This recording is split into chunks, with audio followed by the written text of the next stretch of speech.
Neat paper leakage వ్యవహారంపై ప్రభుత్వం వ్యవహరించిన తీరుపై, మోదీ ప్రభుత్వ తీరుపై ఆర్ఎస్ఎస్ వెటరన్స్ అయిన మురళీ మనోహర్ జోషి, రతన్ శారదా లాంటి వాళ్లే విమర్శలు చేస్తూ ఉన్నారు సార్. ఇద్దరు కూడా 2 ట్వీట్స్ కూడా చేశారు. అవి మనం స్క్రీన్ మీద చూస్తూ ఉన్నాం. ఎందుకు సార్ ఆర్ఎస్ఎస్ వెటరన్స్ నుంచే ఈ వ్యతిరేకత వస్తుంది? అంటే ఒకటి, బహుశా ఆర్ఎస్ఎస్ నుంచి ఒత్తిడి రావచ్చు. కొన్ని రాజకీయ వర్గాలు చెప్పేది ఏంటంటే చాలా ఆలస్యం అయిపోతుంది, నష్టం జరిగిపోతుంది. ఎందుకంటే భారతీయ జనతా పార్టీ కన్నా ఆర్ఎస్ఎస్కు their ears are to the ground. అంటే వారికేమి ఈ అధికారము, రాజకీయము, ఎన్నికలు, ఈ పవర్ పాలిటిక్స్తో ప్రత్యక్షంగా సంబంధం ఉండదు కనుక ఆ సంఘ కార్యకర్తలు, సేవకులు జనంలోనే ఉంటారు కనుక జనంలో వచ్చే స్పందన బహుశా బీజేపీకి అర్థమైన దానికన్నా ఆర్ఎస్ఎస్కి ఎక్కువ అర్థం అవుతుంది.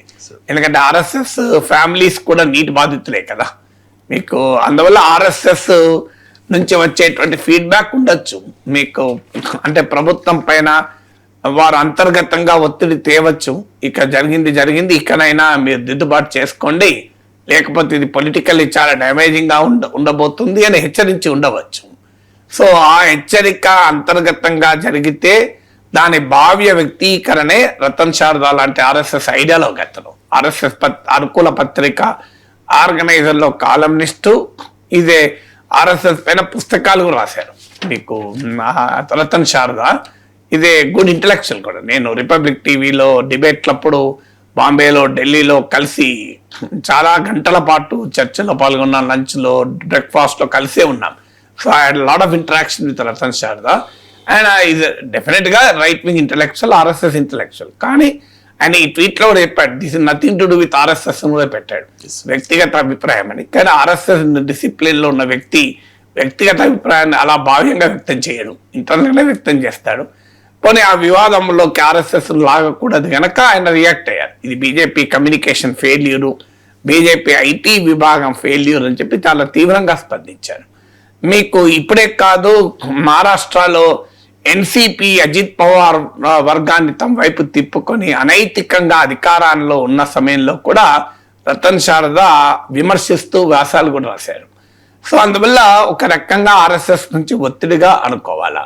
రెండవది, ఆర్ఎస్ఎస్ఏ వ్యూహాత్మకంగా చేస్తుందా? సాధారణంగా ఆర్ఎస్ఎస్ చేసే ఎత్తుగడ ఏంటంటే పొజిషన్ అండ్ అపోజిషన్ 2 వాయిసెస్ వాళ్ళే మాట్లాడతారు. ఇప్పుడు మీకు లేబర్ రిఫార్మ్స్ వచ్చాయి, ప్రభుత్వం ఏమో లేబర్ రిఫార్మ్స్ మాట్లాడుతుంది. ఆర్ఎస్ఎస్ అనుబంధ కార్మిక సంఘం కార్మిక చట్టాల సవరణ వ్యతిరేకిస్తూ ఉంటుంది. మీకు ప్రభుత్వం ఏమో రైతు వ్యతిరేక చట్టాలు తెస్తుంది, ఆర్ఎస్ఎస్ అనుబంధ భారతీయ కిసాన్ సంఘ్ ఆ వ్యవసాయ చట్టాలు వ్యతిరేకిస్తుంది. మీకు ఇది మల్టీనేషనల్స్ను ప్రభుత్వమే బారులు తీర్చేయాలి ఆహ్వానిస్తుంది, ఆర్ఎస్ఎస్ అనుబంధ స్వదేశీ జాగరణ మంచి వ్యతిరేకిస్తుంది. అంటే ఆర్ఎస్ఎస్ వ్యూహాత్మకంగా పొజిషన్ అండ్ అపోజిషన్ స్పేస్ను తానే ఆక్రమించి ఇతరులకు ఆ స్పేస్ లేకుండా చేస్తూ ఉంటుంది. అందులో భాగంగా ఆ ఎత్తుగడగానే ఇదా అంటే వ్యతిరేక స్పేస్లో కూడా మనమే ఉండాలి, అది రెండవది.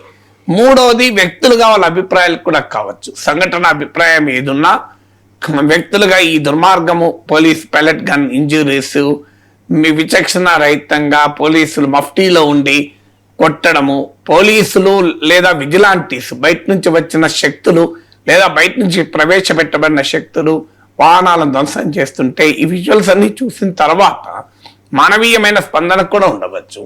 లేదు, మురళీ మనోహర్ జోషి లాంటి వారైతే మనం పోనీ ఆయనకు మోడీతో పడదు గనక ఆయన మోడీ మార్గదర్శక మండలికి పంపించారు కనుక ఆ అసంతృప్తిని ఏమైనా మోడీ పైన వ్యక్తం చేశాడా అంటే ఆయన స్థాయి కూడా అది కాదు. ఇది నోన్ ఆర్ఎస్ఎస్ ఐడియాలజీ, పాలిటిక్స్లో ఆయన సిద్ధాంతాలు ఏమైనా ఇంటగ్రిటీకి మారుపేరుగా నిలిచినటువంటి ఆ తొలితర అగ్రశ్రేణి ఆర్ఎస్ఎస్ నాయకత్వం నుంచి బీజేపీలోకి వచ్చిన నాయకుల్లో మురళీ మనోహర్ జోషి అగ్రశ్రేణి నాయకుడు.